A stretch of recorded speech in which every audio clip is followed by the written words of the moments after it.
Let's understand the functions of plasma membrane. First of all, plasma membrane acts as a barrier.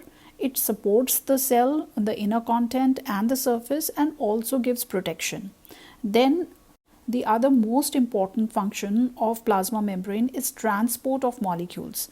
Plasma membrane is selectively permeable. It means it allows only certain molecules to move across it into and out of the cell.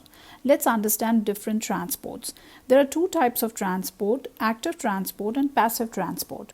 In active transport, energy is required in the form of ATP, whereas in passive transport, no energy is required. Let's understand each transport in detail. Passive transport is when the molecules move from higher concentration to lower concentration without any energy. Now, passive transport is further divided into three types.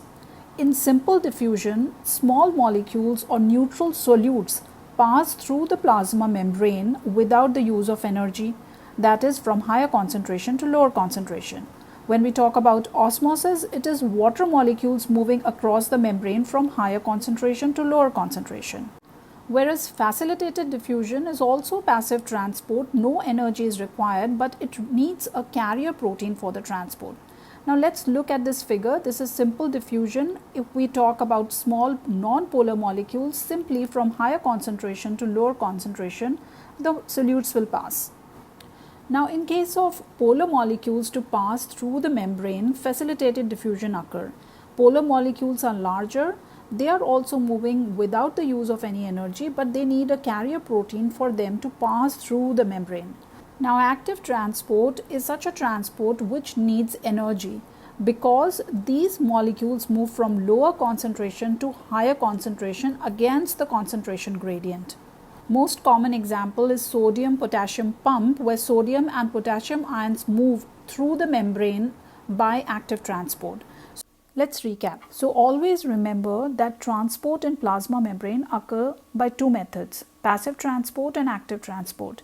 In passive transport, they are further divided into three types: simple diffusion, osmosis, and facilitated diffusion. In simple diffusion, non-polar small molecules move from higher concentration to lower concentration. In osmosis, water molecules move from higher concentration to lower concentration. And in facilitated diffusion, polar molecules move from higher concentration to lower concentration. In all these three cases of passive transport, no energy is required. In active transport, energy is needed and it occurs from lower concentration to higher concentration against the concentration gradient with the use of energy in the form of ATP. For example, sodium and potassium ions, which is also commonly called sodium-potassium pump. Save and follow for such quick revisions.